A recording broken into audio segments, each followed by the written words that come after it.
ಅಧಿಕಾರಿಗಳು ಮಾಡಬೇಕಾಗಿರೋ ಕೆಲಸನ ನಾವು ಮಾಡ್ತಾ ಇದ್ದೀವಿ ನಿಜಕ್ಕೂ ಅವ್ರು ಹೆಮ್ಮೆ ಪಡಬೇಕು, ನಮ್ಗೆ ಆ ಸಂಬಳನ ಕೊಡಬೇಕು.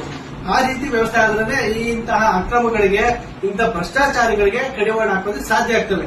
ಏನಕ್ಕಪ್ಪ ಈ ವಿಚಾರವನ್ನ ಪ್ರಸ್ತಾಪ ಮಾಡ್ತೀನಿ ಅಂದ್ರೆ, ಸರ್ವೆ ನಂಬರ್ 20 ಬೆಂಗಳೂರಿನಲ್ಲಿ, ಬೆಂಗಳೂರು ಉತ್ತರ ತಾಲೂಕಿನಲ್ಲಿ ಈ ಏನ್ ಸರ್ವೆ ನಂಬರ್ 20 ಇದೆ, ಕೆರೆ ಪಕ್ಕನೆ ಲೇಔಟ್ ಅನ್ನು ನಿರ್ಮಾಣ ಮಾಡಿದ್ದಾರೆ. ಬಹುಶಃ ನಾವು ನೆಲಮಂಗಲ ಟು ಮಾಗಡಿರೋಡ್ ಬರುವಂತಹ ಒಂದು ನೈಸ್ ರಸ್ತೆಯಲ್ಲಿ ಅದ್ರ ಪಕ್ಕನೆ ಒಂದು ಕೆರೆ ಇದೆ. ಕೆರೆ ಪಕ್ಕನೆ ಲೇಔಟ್ ಮಾಡಿರ್ತಾರೆ.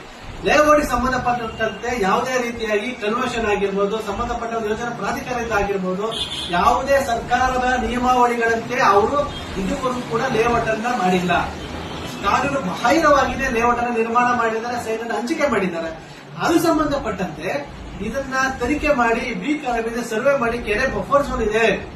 ನಾನಿದ್ರೆ ಕೆರೆ ತುಂಬಿದಂತ ಸಂದರ್ಭದಲ್ಲಿ ಮನೆಗಳು ಹಾನಿಯಾಗುವ ಸಂದರ್ಭ ಶೇಕಡಕ್ಕೆ 100% ಸತ್ಯವಾಗಿದೆ ಅಂತ ನಾವು ತಹಸೀಲ್ದಾರ್ಗೆ ಕಂಪ್ಲೇಂಟ್ ಕೊಟ್ಟರು, ಡಿಟಿ ಅವರಿಗೆ ಕಂಪ್ಲೇಂಟ್ ಕೊಟ್ಟರು, ಯಾವುದೇ ರೀತಿ ಆಕ್ಷನ್ ತಗೊಳ್ಳಲ್ಲ. ಯಾಕಂದ್ರೆ ಅವ್ರು ಮಾಡೋ ಕೆಲಸನ ನಾವ್ ಮಾಡಿದ್ರೆ ನಮ್ಗೆ ಅಪ್ರಿಷಿಯೇಟ್ ಮಾಡೋದು ಕೂಡ ಪಡಲ್ಲ. ಅಂದ್ರೆ ಅರ್ಥ ಮಾಡ್ಕೊಳ್ಳಿ, ಇಂತಹ ವ್ಯವಸ್ಥೆಲಿದ್ದೀವಿ. ಇಂತಹ ಅಕ್ರಮ ಲೇಔಟ್ ಕಡೆಗೆ ಕಡಿವಾಣ ಹಾಕಿದ್ರೆ ಯಾವುದೇ ತಹಸೀಲ್ದಾರ್ ಆಗಿರ್ಬೋದು, ವಿಎ ಆಗಿರ್ಬೋದು, ಆರ್ಎ ಆಗಿರ್ಬೋದು, ಡಿಟಿ ಅವರಾಗಿರ್ಬೋದು, ಒಬ್ರು ಕೂಡ ಒಂದು ಆಕ್ಷನ್ ತಗೊಳ್ಳಲ್ಲ. ಯಾಕೆ ಯಾವ ವ್ಯವಸ್ಥೆಯಲ್ಲಿದ್ದೀವಿ ನಾವು?